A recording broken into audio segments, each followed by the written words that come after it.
Well, what would the WNBA be without some more crazy controversy, and unnecessary overreactions? Apparently, the answer is not much. They have been given the golden opportunity, as I've mentioned in my previous video, and they just do not want it.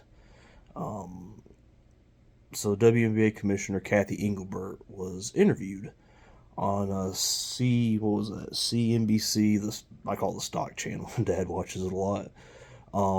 And she was asked a lot about the league and the financials and how much better they're doing this year with Caitlin Clark and all that. And at one point, the one of the guys on the panel talking to her, interviewing her, um, veered off into saying something about. Let me make sure I get this right. They won't even give the full question because it was a long, rambling question, and quite honestly, it was a trash question. It was unnecessary and quite honestly unneeded.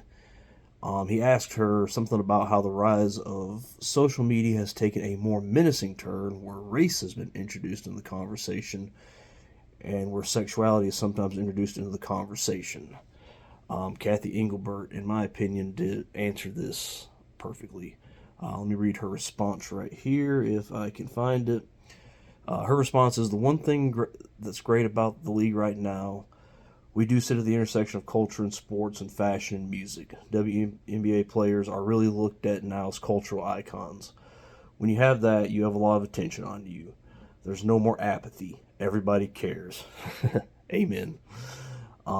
It's a little bit of that Bird Magic moment, if you recall, from 1979 when those two rookies came in from a big college rivalry, one white, one black. So we have that moment with these two. But the one thing I know about sports, you need rivalries. That's what makes people watch. They want to watch games of consequence between games of rivals. They do not want everybody being nice to each other. Social media is different than it was in 1979 when it didn't exist. I always tell the players, I was told a long time ago, someone's typing something and you wouldn't ask their advice, ignore it. That's social media in a nutshell, kids. I'm just telling you. It's a balance, but certainly from marketing dollars, corporate partners are stepping up to endorse these players much more so than they were 5 years ago because they see the benefit of having women and diverse women representing their brand. CNBC is a financial channel, and she kept the answer financially based, which to me is what you're supposed to do. I don't know what else to tell you, but she has been getting knocked every way you can imagine. The Players Association of the WNBA has absolutely slammed her. All the other major players who really aren't major players because their name isn't Caitlin Clark are speaking up, chiming in. Breanna Stewart, just a lot of people, and it's pathetic. It really is. And I hope that Cathy Engelbert does not bend over and give in to their demands of her speaking out and just basically doing what they ask, come crawling on her hands and knees and telling them she's sorry, she didn't use the opportunity to go on a big long rant about race and all that. Here's the truth about racism, guys. Racism is a disease. It's a disease of the mind and of the heart. Um, but it is curable. And that's one thing I cannot overemphasize. It can be fixed. If you're a racist, all the pointing and yelling and virtue signaling, not only is that not going to have no effect on them, not only is it not going to make them want to backtrack, it is going to make them, quite honestly, bolder and say, okay, you say that, watch me. If I'm that bad, just watch me. The fact of the matter is, love always wins. It's from the Bible. Love never fails. The way to combat racism is to not be a racist yourself. And I know that sounds kind of, well, that's easy to say. If those of us who have no tolerance for racism, no tolerance for racists who think they're better just because of the color of their skin, sexuality, whatever, what we have to do is just be ourselves and love one another. That comes from the Bible too. I'm not here to give a sermon, but those are the things that I've found have worked. And quite honestly, if every single one of us, because quite honestly, the percentage of people in this country that are racist, there's not many of them. And a lot of people making racist and sexist and homophobic comments online, they're doing it for attention. They don't really believe that. They can't get attention, so they do like me and come on here and just talk a lot of nonsense trying to get attention and get their stuff reposted. Now, I don't want to get my stuff reposted unless it's for something actually good, but that's me, and that's what you have to do. Love will always prevail over hate. Light will always shatter darkness, and that's all you can do.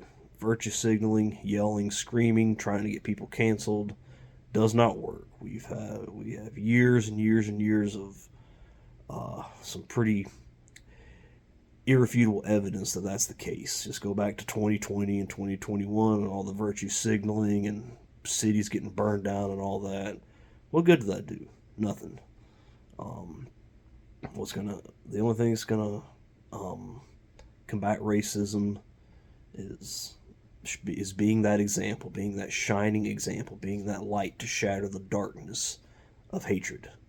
That's not how it's going to work. You can't sit on a financial channel and virtue signal and go on and expect it to have any kind of effect other than a negative effect, as opposed to what you're looking for. That's just not going to happen. You just have to be that person, and if we have a world full of people who are not giving into that, who are loving each other no matter what, judging each other by the content of their character, if you're somebody who's racist, you're going to look around at everybody else and say, wow, what's wrong with me? What's wrong with my mind?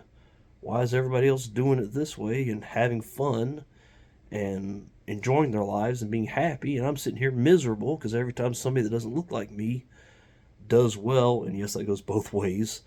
If somebody doesn't look like me is doing well, I'm always pissed off about it. Well, there's a good reason for that.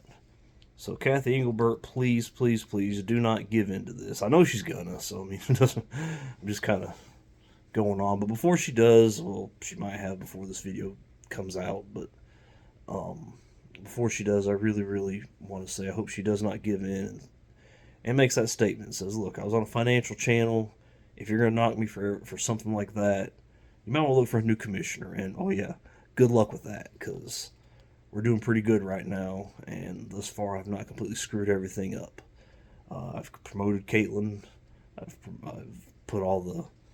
made sure that all the Indiana Fever games are in big arenas for the most part. They kind of missed the boat in the 2 games in Dallas, but whatever. Maybe the arena the Mavericks play in wasn't available. Maybe the United Center when they played Chicago wasn't available. I know when they went to Atlanta, they were able to move it to the Hawks Arena. When they went to Las Vegas, they moved to the big 20,000 or almost 20,000 seat arena where the Golden Knights of the Hockey League play.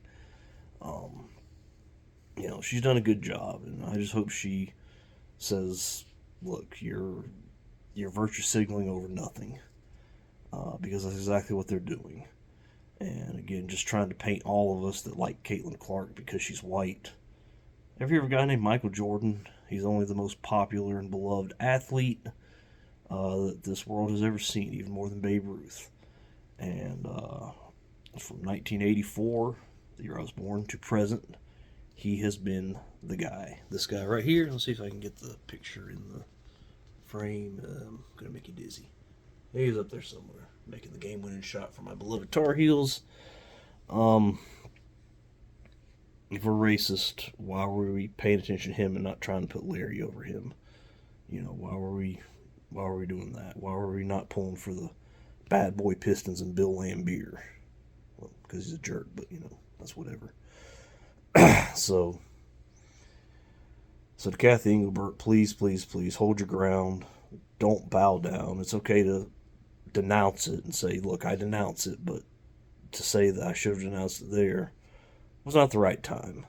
And that the only way this is going to ever get denounced is by just being good people. By not getting so mad about it. That's another thing, when you're triggered because she had a chance, she quote unquote had this amazing opportunity and platform to denounce racism. Well, all you're doing is saying that, I'm scared of this boogeyman. I'm scared of these racist boogeymen. And for the people that are racist, all that does is embolden them. You have to be better than that. You have to understand your enemy. And make no mistake, racism is the enemy.